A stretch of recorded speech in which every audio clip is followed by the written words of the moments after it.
আসসালামু আলাইকুম। একনল hygiene soap presents clean game অ্যানালাইসিসের সকলকে আমন্ত্রণ। বড় আসরগুলোতে ফিট নাহিদ রানা বাংলাদেশের সবচাইতে বড় এক্স ফ্যাক্টর হতে পারেন। আমি ছোট্ট একটি এক্সাম্পল দিয়ে দেখাই।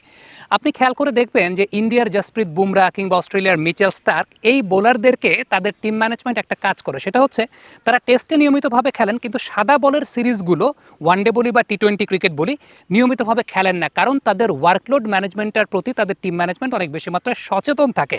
তাদেরকে আপনি ম্যাক্সিমাম সময় দেখতে পাবেন বড় আসরগুলোতে।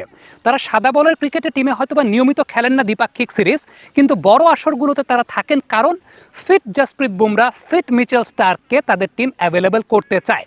সেই জায়গা থেকে আমার মনে হয় যে বাংলাদেশের ক্রিকেটের প্রেক্ষাপটেও এই কালচারটা বিল্ড করাটা খুব জরুরি। নাহিদ রানার মতো পেস বোলার যাদের আসলে 150-এর কাছাকাছি গতি আছে কিংবা 150-এর বেশি গতি আছে, এই টাইপের বোলাররা কিন্তু বড় টুর্নামেন্টে আপনার অ্যাসেট, আপনার সবচাইতে বড় অ্যাসেট, যদি তারা ফিট থাকেন।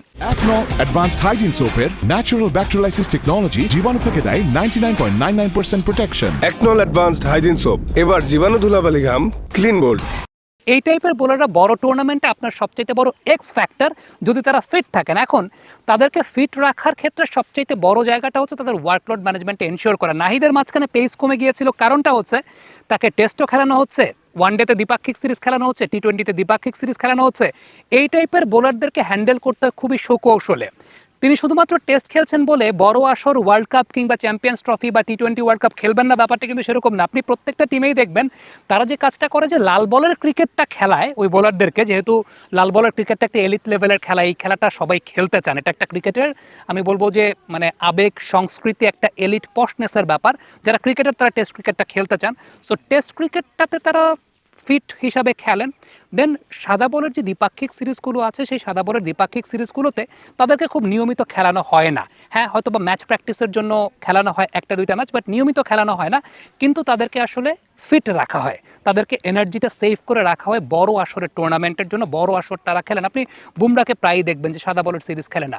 সো ওয়াই নট আমরা নাহিদ রানাকে নিয়ে এরকম পরিকল্পনা করব, কারণ এরকম 150 গতিতে বল করা বোলার বড় আসরে থাকবেন না, এটা কিন্তু সত্যিকারের অর্থে মানে আপনি যদি চিন্তা করে দেখেন একটা ডিসঅ্যাডভান্টেজই।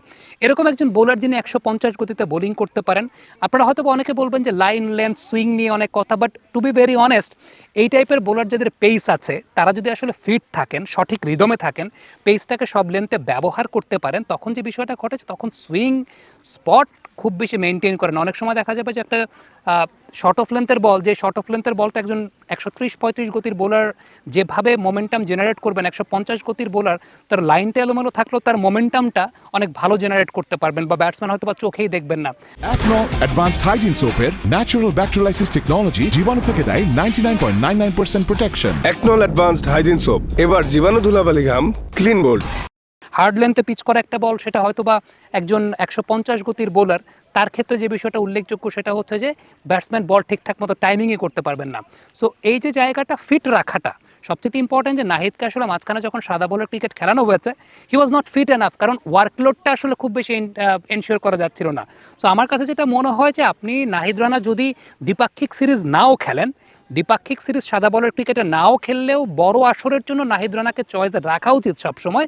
এই কারণে রাখা উচিত কারণ ফিট নাহিদ রানার মতো বোলার যারা 150 গতিতে বোলিং করেন, এই টাইপের বোলাররা অলওয়েজ ভেরি মাচ ডেঞ্জারাস। যে কারণে দেখেন, আমি এই কথাটা বলছি, আপনি আমাকে বলতে পারেন যে আমি হয়তো বা বলছি আবেগের বশে বলছি। ওয়াকার ইউনুস তো আবেগের বশে বলবেন না। ওয়াকার ইউনুস বিশ্বের কিংবদন্তি বোলার। তিনি কমেন্ট্রির মধ্যে কিন্তু বলেছেন যে I can not understand a bowler who bowls 150 কেজ, why he is not in the world cup side. এটা বলেছেন এই কারণে, কারণ ক্রিকেট কালচারে আপনি বর্তমানে এই বিষয়টা খেয়াল করে দেখবেন যে সাদা বলের ক্রিকেটে দ্বিপাক্ষিক সিরিজ না খেলেও এই টাইপের বোলার যারা একটু এক্সেপশনাল, যাদের এই গতিটা আছে, এই গতিটা কিন্তু সত্যিকার অর্থে একটা রেয়ার জিনিস, এবং সেটা ব্যাটসম্যানের পয়েন্ট অফ ভিউ থেকে একটা রেয়ার বিষয়, সেটা একটা চমক জাগা নিয়ে বিষয় এবং একটা এক্স ফ্যাক্টর। সো আমার কাছে এটা ব্যক্তিগতভাবে মনে হয় যে নাহিদ রানা যদি দ্বিপাক্ষিক সিরিজ নাও খেলেন, ফিট রাখা উচিত তাকে প্রথমত দ্বিপাক্ষিক সিরিজ কম খেলিয়ে, দ্বিপাক্ষিক সিরিজ একদম নামমাত্র খেলিয়ে তাকে ফিট রাখা উচিত। ওই ফিট নাহিদ রানাকে আপনি বড় আসরগুলোতে এক্স ফ্যাক্টর হিসেবে ব্যবহার করতে পারবেন। সামনে 27-এ বিশ্বকাপ আছে, আশা করি টি-20 ওয়ার্ল্ড কাপ আছে, আমরা খেলবো। এই ওয়ার্ল্ড কাপে এখন সেটা আনফেয়ার হয়ে যাবে, সেটা ডেফিনেটলি আনফেয়ার হয়ে যাবে, সেটা আমি বলবো না যে এই ওয়ার্ল্ড কাপের কথা, বাট সেটা ডেফিনেটলি আনফেয়ার। কিন্তু এই পরিকল্পনার জায়গাটা বাংলাদেশ ক্রিকেট বোর্ডের আসা উচিত। সামনে বড় টুর্নামেন্টগুলো আছে, 26 সালে এশিয়া কাপ আছে, 27 সালে চ্যাম্পিয়ন্স ট্রফি আছে, সব কিছুকে কেন্দ্র করে নাহিদ রানাকে ফিট রাখা, ফিট রেখে বড় আসরের জন্য নাহিদ রানাকে প্রস্তুত রাখা। আর পেস বোলারদের ক্ষেত্রে সত্যিকার অর্থে অত বেশি ম্যাচ প্র্যাকটিসও দরকার হয় না। পেস বোলারদের, ব্যাটসম্যানদের যেরকম নেটে ব্যাটিং করার চাইতে, স্পিনারদের যেরকম নেটে বোলিং করার চাইতে ম্যাচ খেলতে হয়, পেস বোলারদের বা এই টাইপের পেস বোলারদের খুব বেশি ম্যাচ প্র্যাকটিস দরকার হয় না। এই টাইপের পেস বোলার যদি ফিট থাকেন, they can do anything, they can break any kind of shackle. Comment বক্সে আপনাদের মন্তব্য, মতামত জানতে চাই।